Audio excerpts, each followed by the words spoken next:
The Fearless Maniac. Remember your dad taking you sledding? Yeah, I don't either. I do recall the red flying saucer sled, which never achieved anything close to resembling manic speed compared to my 4-year-old son's new snow screamer, which is slicker than Michael Jackson's moonwalk before we learned how he got away with murdering kids' age of innocence like a smooth criminal. Also, if Michael Jackson were alive today, how would he defend himself against his Neverland accusers exactly? All the Beatles royalty points in the world couldn't buy me love. Can I get a holla for not holding back one iota, for being the personification, manifestation of the fearless maniac, and the funny heap in the process? Holla! Thank you very much! I shared a video of my son Samuel Chosen Curls was bound to woo sledding down a huge hill on a local golf course on his new snow screamer with my mother, who lives in Arizona, with the headline, Winter Lovin', Having a Blast, Greece Lives, Holla, thank you very much! Sometimes I can't help being a passive-aggressive C-word to my mother, knowing her standard line this time every winter in February is, how are you handling the cold scoops? Growing closer to my 3 coachitarian comedian children, the more laughs and yummy dances I get. Holla! Thank you very much! Also, doesn't my mom realize it would be in equal poor taste if I were to text back to my mother, how are you handling melting to death in the Arizona August sun again, Mom? Have you fried up a chorizo egg scramble on your side patio tile yet? Is it hard to block out the smell of burning rubber from your Nike flip-flops, mask on or not? Can I get a holla? For being a tad political, but not really, and getting away with it? Holla! Thank you very much! My mother's reply to the sledding video of her grandson whizzing down the golf course hill at ridiculous speed was, he's fearless. And she had no clue about the Peach Linzer Tart Hardcore Hunger Treat trophy I got him afterwards, in honor of his obvious bravery and his hardcore edge, knowing he wasn't wearing any freezy freaky gloves and only wearing a thin layer of pajama pants on too. I was in a rush to get all 3 of my kids to the golf course for a rapid barrage of sled runs before darkness fell, because I still had to buy some canned pineapple later for my planned koshitarian chicken fried rice dish soon after. So the pajama pant oversight on my part only enhanced my 4-year-old hardcore appeal in the end. Fearless! But my mother hates her grandson's need for a floaty in their Arizona state pool, who's gone on record how she refuses to erect another netted pool fence in his honor ever again for our next annual Arizona visit. That's right, the pool fence is an eyesore. You'd think the pool fence my parents got installed to prevent their grandchild from drowning resembled the barbed wire fencing on the cover of an Elie Wiesel novel. Still, the slight danger element to sledding, or when doing improv in front of a live audience for your graduation show at UCB, where you ended up playing a gay swamp monster and received howls of approval in return, got me thinking about the importance of never being too married to whatever your initial dinner dish presentation was without leaving room to make last-minute adjustments instead of being held hostage by fear-filled, sealed in stone, failure forever instead. It doesn't matter what my original vision of my dish was, which was to make a koshitarian chicken fried rice dish using pineapple, green onions, and cilantro for some diversified, springy, adornment crunch on top.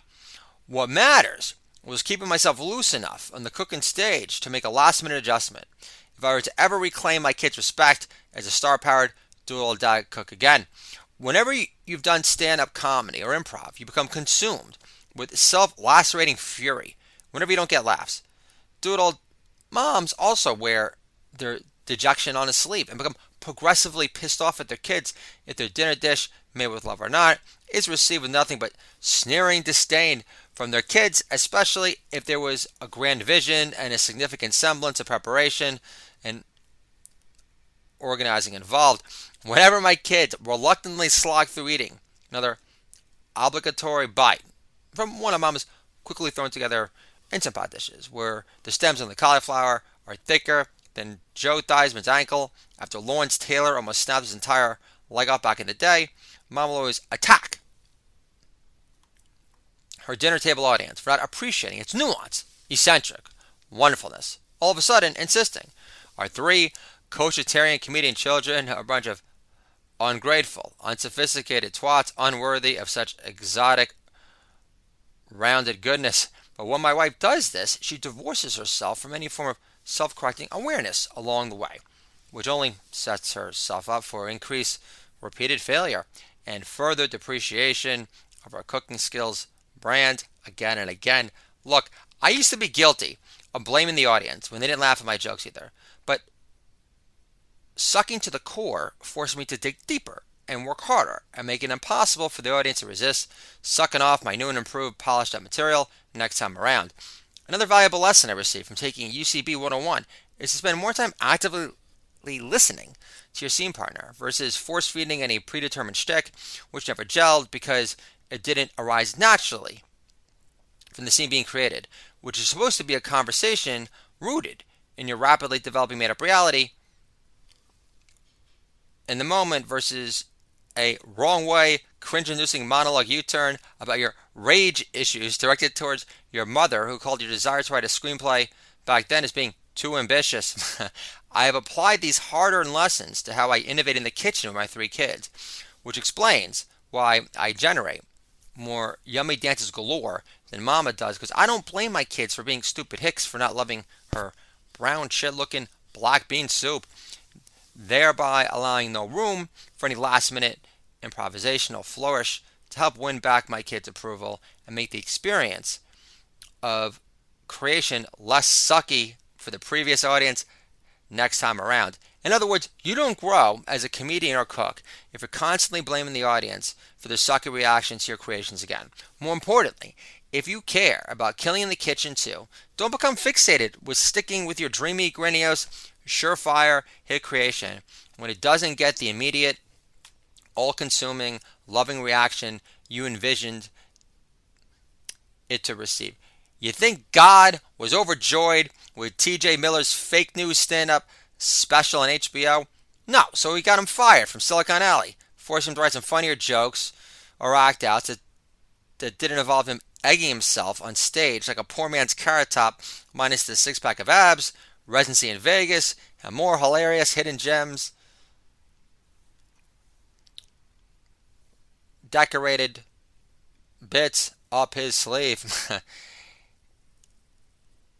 Good old Honest Abe once said, "The voice of the people is second only to God," which means the audience will always tell you what's working and what needs work by either their lack of emotiveness or crushing disappointment worn all over their face. After one bite of my coachitarian chicken fried rice with a bit of scrambled egg, green onion, cilantro, and pineapple, my daughter's face froze up in abject disgust. All of a sudden, her face was completely motionless, as if she was doing everything in her power to hide such a shocking sense of disdain for Doodle Dad's latest bust creation, but failing miserably to conceal such perplexed, dropping despair. Granted, my daughter is singing Rose Corn, but expects me to deliver the goods, and you only get good at anything when you possess a passionate, all-consuming desire to keep your hardcore fans happy, in addition to a burning, manic urge to constantly outdo whatever you did before, with over-the-top, fearless relish, like any self-respecting, fearless maniac would. So I took one final look at my daughter's face, which screamed, "You've got to be kidding me. You've got to be kidding me with this shit, Dada. I had to wait till 7 p.m. on a weekday for this slop. How does it take so long to just plop chicken into some oatmeal with some canned pineapple thrown on top. If this rice were any mushier, you can make it into a Jennifer Garner movie about rebounding from a breakup with J.J. Abrams on the Hallmark Channel. So thank God my UCB improv training kicked into full gear when I needed it the most, as I took a bite from my kosher-tarian chicken fried rice thinking, my daughter isn't a know-it-all teen bitch in the making. After all, I better get creative to save what remnant of respect my daughter has for my doodle dad cooking prowess immediately. Then I dart into the kitchen to grab some sweet chili sauce, which I introduced my kids to recently over some frozen egg rolls Mama got from Trader Joe's to give the standard cheap starter appetizer some much needed oomph zing. In the end, the last minute improvise add-on addition of much needed sweet chili sauce saved my dish from dying a premature, depressingly dreary death. Plus, my kids regained faith in their doodle dad's improv chops once again, proving I'll always get by with a little help from my kosher-tarian comedy friends. So, like Adam Sandler's character, Donnie Berger, says to his friend Vanilla Ice in the hilarious movie That's My Boy, you better stop, collaborate, and listen. And if your kids are less than enthralled from your latest and greatest creation, there's a reason. I wouldn't want it any other way, because kosher-tarian comedians will never rule if they remain nothing more than cry, cry, babies! Janis Joplin lives. Holla! Thank you very much! This is the Doodle Dad Year Podcast. Dad-friendly entertainment for you and me. What Gen X dads understand. Controlling our kids with comedy can make our kids great again. My 3 fuss-free kids, 99.9% of the time, are living proof of it. Shabbat Shalom.